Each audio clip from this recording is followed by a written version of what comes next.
All right, so welcome everyone. My name is Amir Khan. I am hosting these weekly newbie coaching calls. Um, the format for these calls, if this is the first time you're joining, is some weeks I have a topic that I choose and I talk about that.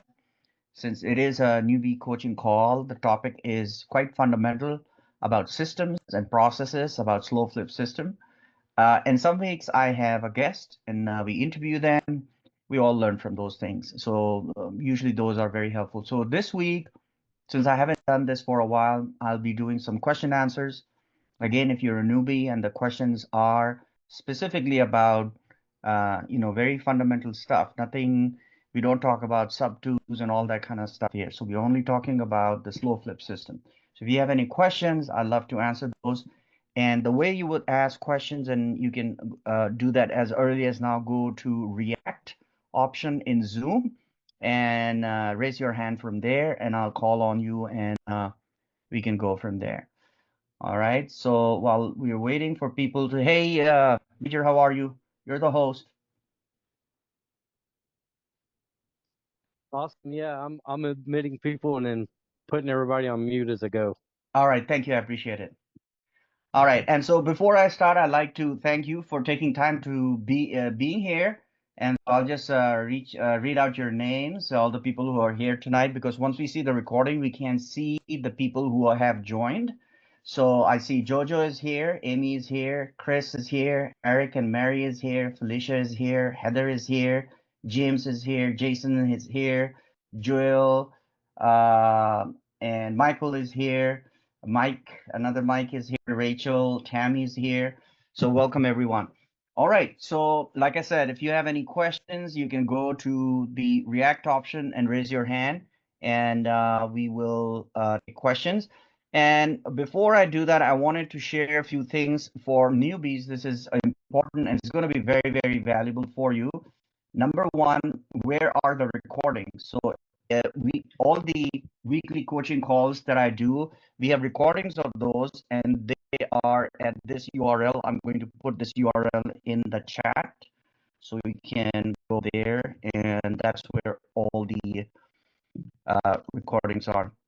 Now, the good thing with this is if you go there, and if you, so the one on the top is the most recent call. Actually, the last week call I haven't uploaded yet.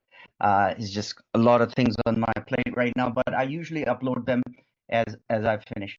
So this is the date, so you know that these are more recent ones. So if you scroll down, and we have quite a few now, you'll see you'll see the ones from past. And one of the one I would suggest that you highly watch is the very first one, which is all the way at the bottom.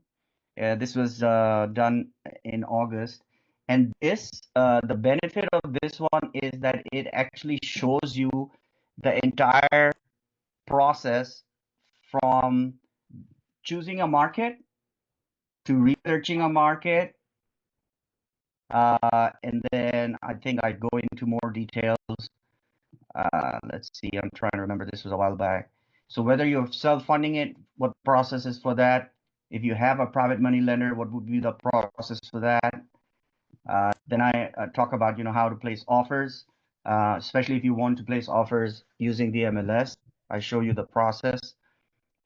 And then I talk about due diligence, what you would need to do, before you actually put it under contract. And once you have it under contract, what are the things you need to do?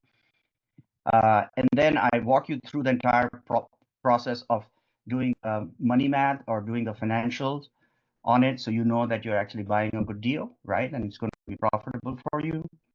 And then the actual closing process, what goes on, what you need to expect to do. Um, and then the filling process. I also explain how the filling process works in our community. All right, so I would watch this. This is, like I said, it shows you everything. So whenever you join a coaching program, you would know that what happens is every time you join a program, you have a lot of information overflow, right? You have information coming to you, so you don't know what to do first. You're not sure what's next. So this video will lay the map for you. It shows you sequentially what you need to do first, second, third, and so on. All right. So like I said, I put the link in there for you, so go ahead and try that. Another video that I did was about comps. Now, as you know, comps are very important. So this was back in August 2024. I go through the whole process, and I think, if I'm not wrong, I'm trying to remember this. I talk about, I actually use 2 states where I have properties, and I take examples and I go through, the process of how I do my process and looking at comps and all that. So that's one. Then I did one for rental comps. This was again in August, so I would watch that one. And then we've got a whole bunch of other videos, so just go through them, and I'm sure that's going to be helpful. The other thing is I wanted to mention this. Let me get the link for this. So this is a new program that we just launched. And what this is, it wasn't there when I joined the program. So this is a program that I've created, and I have Beth Hoffman, who is volunteering to be part of this program. And what this is, it's like a accountability group for newbies. It's a pod, and she's heading the pod, which means she has members of the pod who attend. And then the goal of this pod is to help you buy your first slow flip. It is specifically designed for people who are actually experiencing challenges, or they just have tried and they have not been able to buy their first slow flip. So this program is for them. Now, the pod has a limitation. Everything has a limitation. We like to keep this to 5 people in the pod. So I'm glad to say that we already have 5 people, and this pod has already launched. But we are still accepting applications. What that means is that if you are struggling, there are some requirements. So you can read this. I put the link in the chat for you, so you can go ahead and read this. So even though we have chosen the 5 people for the first pod, if you like, you can apply, because we have a wait list, and as members buy their first slow flip, they exit the pod, and we're going to put new people in there. All right. And there is no cost for this. This is, again, Beth is also doing this as a volunteer basis. So those are the 2 things I had to announce. Does anybody have questions? I don't see any questions. Amir, did you say that the cost is free to join the pod, or it was free? It is free. I thought there was a fee. No, there's no fee. Just like there's no fee for this call, right? So Beth is doing this just as a volunteer basis.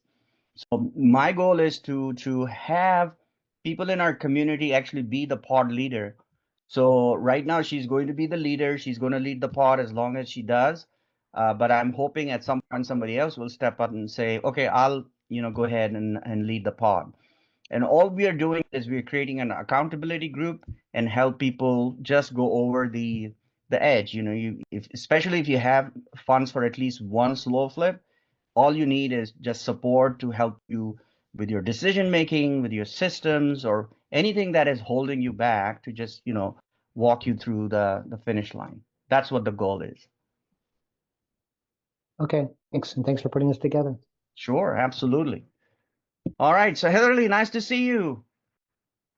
So unmute yourself. Let me chat with you. See, I still remember when I spoke to you during the summit. I know you have a lot of experience, so I'm just waiting for you to tell us, when are you, have you already bought your first slow flip? We got under contract yesterday, and then I had the boots on the ground go out there yesterday as well, and found out that it didn't look like Google Maps, and that a fire had happened. So it was like exploded. Yeah. So praise God, she was out there within 30 minutes, which was unbelievable.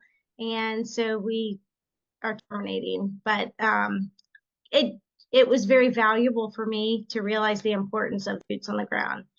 But yeah, I mean, I've been in real estate 20 years, Amir. I know you and I talked, and I have like many types of real estate that I own. But I know. with the slow flip, I even me, I'm like, because it's like everything. It's from capital raising to then finding the deals, the acquisition side, to then filling them, to then servicing. It's like everything. So, and then the insurance piece. So, I mean, even me, it's amazing with Joey. He's just like, he's just gone for it. But I just want to get everything so right that it can be it can be a Achilles Heatherly, heel. I felt exactly the way you did because we had similar experience. I also came from commercial real estate, residential real estate done. When I first started, I just couldn't get my head around it until I bought my first one. I was just careful. I didn't know what was more important than the other things. And so really it's the first one. Once you do the first one and you see the whole process, including the filling, and once they start making money, then it's just like, there'll be things that right now nobody can actually talk you out of worrying about until you do it yourself and you figure out, oh, I don't need to worry about those things. So I now do not worry about the small stuff, right? Which I was really worried about when I started. So I think the first one will really make a difference. And once you do your first one, then it'll be fast. Now I have a tip for you for houses with fire damage. I've gotten really good at this, and the thing is, if you have enough pictures, especially if there are enough pictures of the entire house, you will find a sign somehow or the other. You'll find like one wall extraordinary dark, some shading, especially on the ceiling where the smoke was, because the fire damage, unless it was extremely small part of the house that was had fire damage, you will actually be able to see some signs of fire from even if it's not listed. Now, obviously, you know that if it's a MLS listing, they actually have to disclose it. So it's going to be in the disclosure form. So usually what I do is if I'm um, putting offers via the MLS, one of the first things I ask outright is, do you know any issues with the property? So the agent, if they are aware, they have to tell you by law, right? And if they don't, they'll just say that, well, this and this, and then I say, okay, can I have the disclosure form? And in most cases, there is a disclosure form, and in the disclosure form, it has to be there. So I don't know, you probably were dealing with a wholesaler. No, it was actually just the owner and the Google Maps. It was in Jackson. They just were before this happened. So it was so obvious. So the windows were nice and beautiful. The roof looked like a new roof. Uh, So it's just, it must have been a recent situation. okay. Got it. So, Got it. But yeah, I mean that's why we rely on boots on the ground is that they are very, very useful.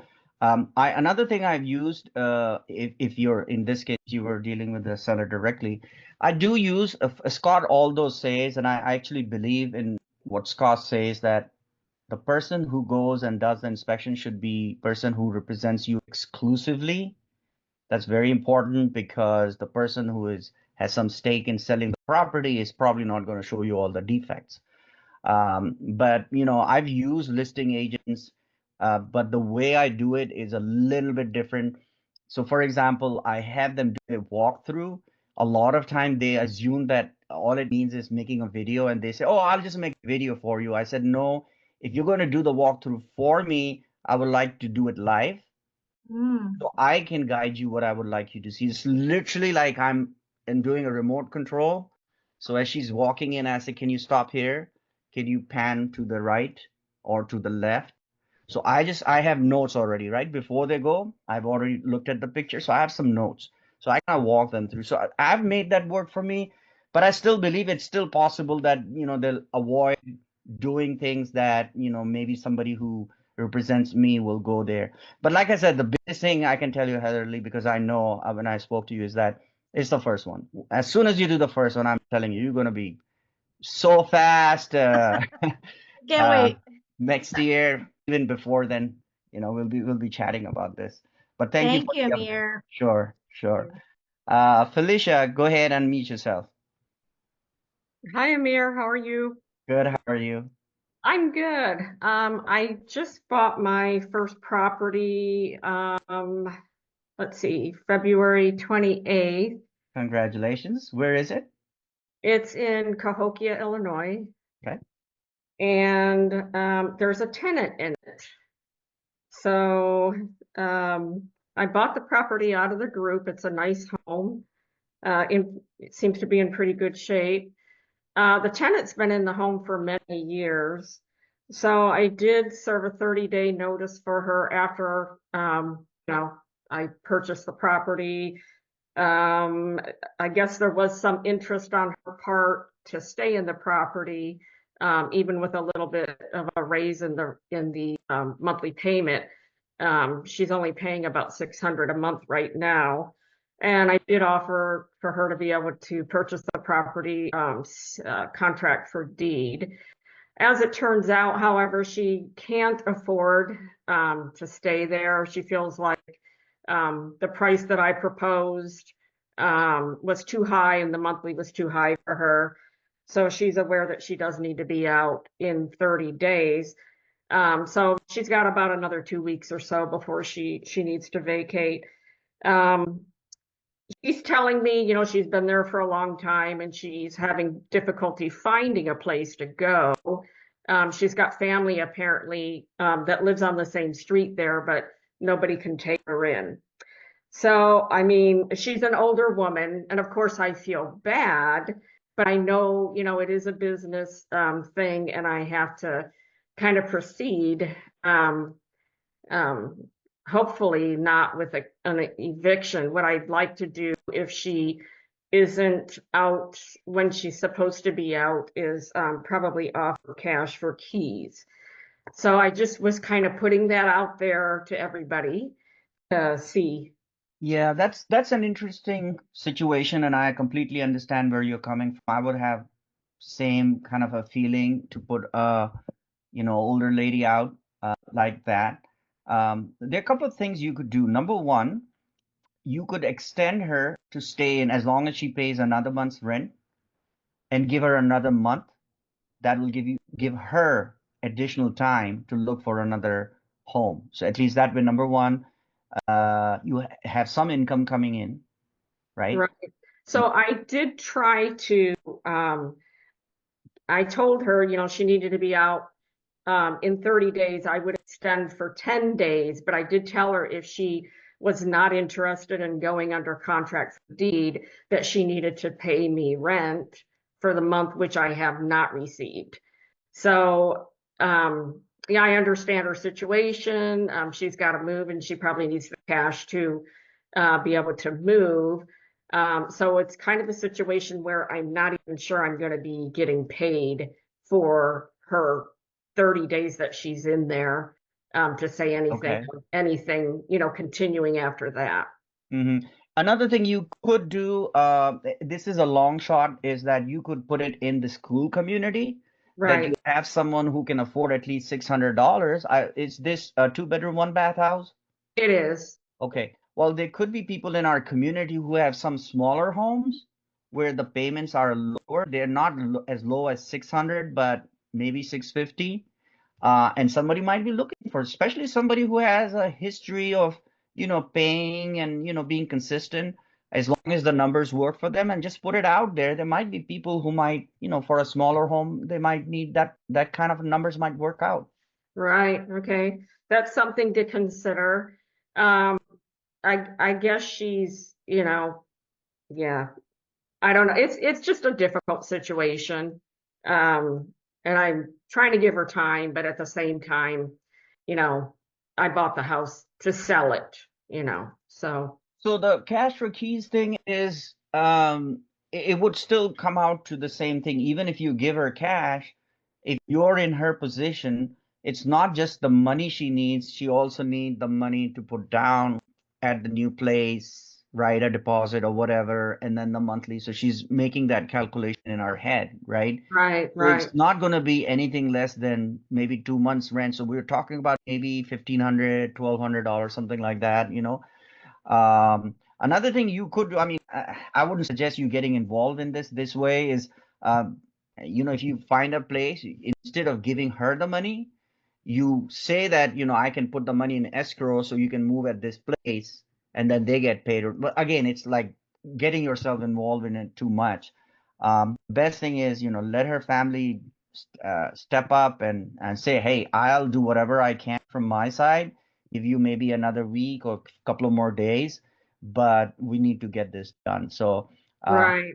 does Yeah. she have a family though?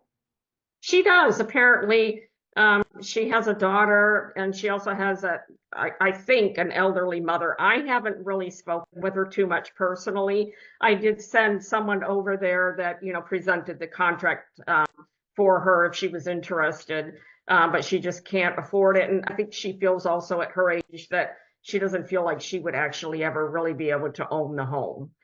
I understand. Yeah, I Yeah. understand. Yeah, So, I would not take on the role as a person actively doing something. I would take on yeah, a role of somebody who can support and give her, as much as you can in terms of moral support, as you might say it, because on right. legal grounds, I mean, that's not much you can do beyond that. But I think try that. Put in school a message saying, I have this lady, this is what she's paying. If you have a home in Cahokia, that's maybe one bedroom, because I'm assuming she's by herself. She might be Yeah, okay with one bedroom. And, if right. that might work out. So just put a message out there. Okay, thank you, Amir. Sure. Hey, Derek, sorry, unmute yourself. Did I say it right? Almost Dietrich. Dietrich, sorry. All right. That's all right. How you doing? Good. How are you, sir?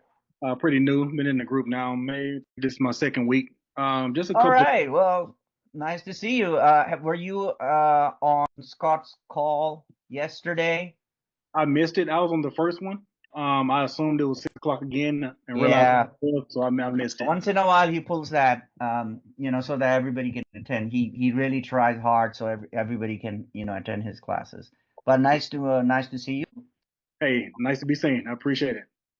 So, I hear this is the newbie call, so I guess I need to be on this one too on Thursdays, right? Again, so the purpose of this is, look, a lot of people who are joining the program, you will see the post on school, you will go through the modules. I just feel, because I was a newbie when I joined, right? And I had the same problem. There was information overload. You have modules, you have people talking, and in the forum, fortunately and unfortunately, you have people talking all sorts of different levels of stuff. There are people who've been here for years. They're talking about more advanced stuff, right? Some people are brand new. They're talking about really. So what happens is, as a newbie, you kind of get lost for a moment. You're not really sure, what do I need to do first? Or should I do this? Should I do that? So this call is specifically to help you and take out that noise. That's why these calls are not very long. They're exactly 40 minutes. And so either I have a topic that I talk about, or we have a guest. And you learn a lot from guests. And most of my guests are a little bit ahead of you. They've been in the program for a couple of months and they've already got a couple of slow flips. And you'll just pick up these golden nuggets by being on these calls. But if not, then you can always watch the recordings. So two quick things. I live in Georgia, but I'm from Alabama, so I do a lot of wholesaling in Alabama. And I have a couple of rental properties in Alabama as well. So one of the main reasons I joined because I heard the numbers work in Alabama, and they do. I do see a lot of cheap properties in Alabama. When I went through the sold deals, the properties are cheap in Alabama, but not all that nice. But Scott is telling me that anything a slow flip. You know what I mean? So it don't really, some properties are gonna look better than others. So I guess two-part question. Just to verify, I guess the ones that are more in rougher shape, they may just take a little longer to fill. Correct? That's correct. That's correct. So look at it from the point of view of the person. First of all, I like to analyze this in a way. Think of the person, imagine that person walking into this house. Number one, if it's not an investor, right? It's an end buyer. If they cannot afford more than $3,000 to put down, you already understand the financial constraint, right? Right. So here you are showing them a property that has a big hole in the ceiling, for example, or the whole flooring is missing and the toilet needs work. So now not only do they have to come up with $3,500 down, they have to think about, well, I don't know how much this is going to cost. Right. And can I live in the house while I do those repairs? So what I would want you to do is I want you to think as you are the person walking in and doing the inspection and seeing, can I actually move into this house? And some of the repairs maybe I can do myself. So for example, paint, you know that. Most people will say, you know, I'll do the paint. Minor fix-up work, you know, drawers are missing, stuff like that. But for example, I mean, there's lots of slow flips that come on where, you know, the bathroom, you know, there's no toilet. I mean, you know, or there's a plumbing issue. So one thing I suggest for you, you do have some experience, is that create your buy box, and buy box is like your minimum requirements on what you will accept in a slow flip. So why don't I tell you my buy box, and that'll give you some idea, right? I don't buy homes smaller than 2 bedroom, 1 bath. I don't buy homes that have an active roof leak. Now it's actually become harder because of insurance. So I don't buy homes that very visibly have bad roof. Like it's very visible in the pictures that the roof is bad. I mean, I avoid those. I don't buy homes that have foundation issues, right? I don't buy homes that have no breaker box. I don't buy homes with no furnace, no water heater, right? So yes, it limits the number of slow flips. That's absolutely correct. But guess what? As long as these things are there, which means especially when you're in the Midwest, your mechanicals have to be working. You can't, nobody can move in the house without a furnace, right? If you or water heater. So and also you have to figure out how much do they cost. So if you buy a home without a breaker box, I mean, it could be $4,000 or $5,000 to put a new breaker box, right? And do the electrical work. So what I want you to do, and don't think that properties like this don't exist. They're out there. I buy most of my properties I bought on the MLS. It's just they're harder. I mean, you do have to do the work, but you could. So my suggestion for you is this: create your own buy box, but be very decide on it that this is what I'm going to do. This is going to be my minimum, and then just stick with it. So every time a property comes in, don't change it every time you look at a property. You know what I'm saying? So, oh, you know what? I love this house. Yeah, it has a little bit leak, but you know what? It's such a lovely house. No, just make your, you know, buy box and just stick with that. So this is what I was thinking, and I like that. I like that. But I was thinking about it on the opposite end, meaning that instead of just minimizing what you can buy, maybe like create a sale box. So basically, if something had all those items that you said, you know, had a Uh-huh. different roof, had a water heater, had this, had that, maybe that's a tenant buyer. And just correct me if I'm wrong in my mind, if I'm thinking wrong.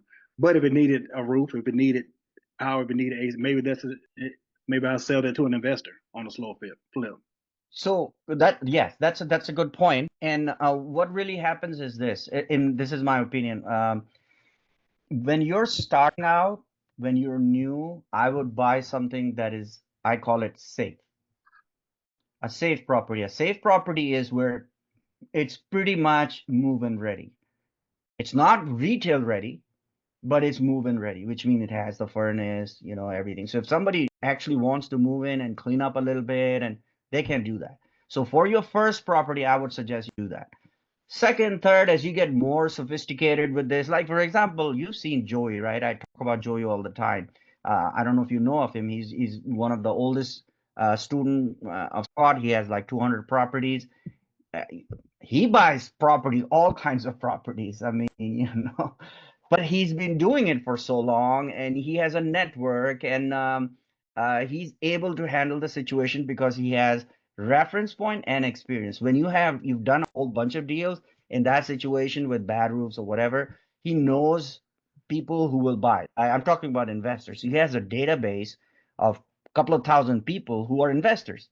So he can actually buy that and wholesale that. So for somebody who's new, I would not suggest that, especially not the first deal. Okay. And one last question. I asked on the other call, but I got a couple of people. But do you know anybody in the group who's filling in Alabama or doing active slow It's a flips? good question. It's a good question. I know people are buying, and yeah, you do need to have somebody who's filling. If there's nobody in the community, I'd be very careful, because what that means is then you will have to hire somebody from outside the community, which is still doable, but it just makes it a little bit hard. So I don't know of anyone though. Sorry. Okay. Did you get any response from the when I you? got one person who has rentals down there, but he hadn't done a slow flip, and I got Yeah, yeah. one other guy, Thomas. He has two, so he's kind of working with me a little bit. I did check Okay. the spreadsheet. I see somebody put in the thing, check the spreadsheet, but I didn't see Well, let anybody. me ask you this. I know the reasons why you mentioned to me about Alabama, but other than that, is there any other reason why you wouldn't be buying in the areas where we're already buying properties? I guess because this one is closer to me. Like I said, I have rentals in Alabama, and I got resources in Alabama, and the price points are in Alabama. But I thought about that. I guess for me, I don't know. Just it's 3 hours, You know, and that's my home. So I uh, understand. I had the same problem. Before I came into the slow flip program, I bought tons of properties, commercial, residential, but they were all in Texas. They were all where I could see them. So my actual apartment complex was not, it was in Texas, but it was in another South Texas. So for me, also buying remotely in a completely new place is was a challenge. And that's the thing how slow flips work is a lot of us buy these properties remotely and they're in okay, areas that we don't know. I've never been to the sections in Illinois and all these places. Cahokia, I have properties in Decatur, Cahokia, Springfield, Ohio. I just bought one property in Saginaw, Michigan, and I've never been there. Right. So once you start understanding and analyzing data, then you really realize you're buying. Understand this: you're buying a utility. A utility is for somebody to live in, right? So if you understand the utility value, you can apply that to that city. I appreciate it. Thank you, man. Sure. Amy, go ahead. Hi there, Amir. Hi. Nice to meet you. Likewise. I'm very new. I have worked my way through most of the videos that are instructional, and I'm happy to see yours. I'm excited to. I'm going to go watch that next, the newbie. And I have exactly what you're saying, like the overwhelm. I'm not sure where do I go next. It's like I know some things, but not enough. So I have a couple of quick questions. And about liability. Um, it I'm understanding that we're going to be maintaining the deed until the tenant buyer, if and when they pay it off. And in that case, we then are technically the owners. So my question is like, can they go out, let's say they want to do some work on the house and they go out and they get a repairman or they do something else where normally someone would lien your house. Can somebody else put a lien on the house and then does it fall to us? Yes. So I think you're talking about mechanical lien or mechanics lien. And so yes, what it means is if somebody was doing some work on the house and they're not paid, they can actually put a mechanical lien on the property.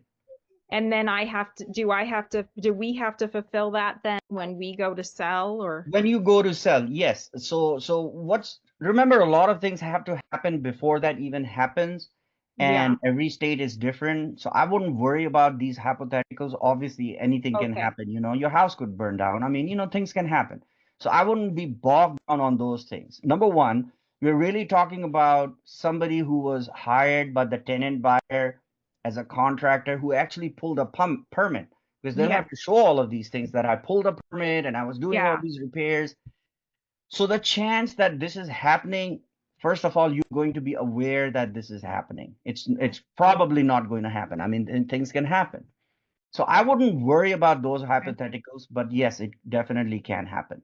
So my other question that kind of ties into that and ties into what you were just talking about is what if something is wrong with the house or at some point the tenant buyer lets it fall into disrepair to where the city or the county comes in and says, hey, this is, you need to fix this. And then the city is coming and um, so then do those things fall on us to fix financially?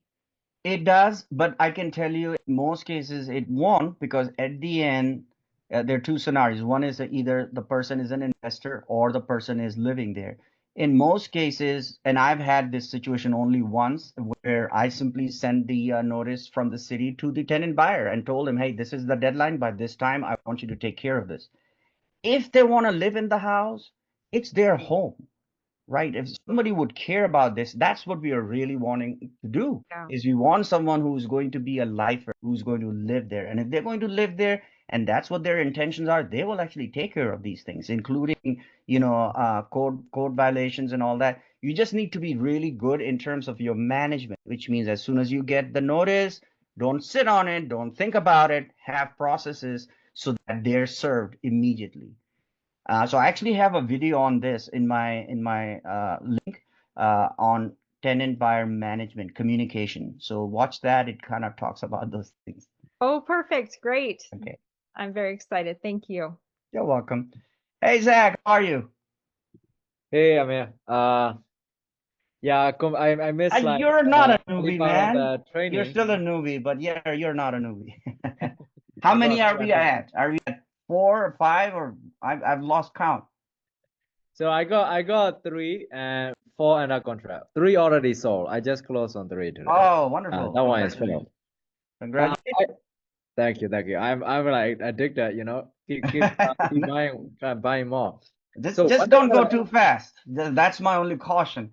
It looks exciting. It gets exciting, but it can get really stressful if you have like 10, 15 properties and 5 are not performing, and then now you have stress on that. So I would just go and make it produce, have it filled, make it produce, make sure don't wait like 1 month.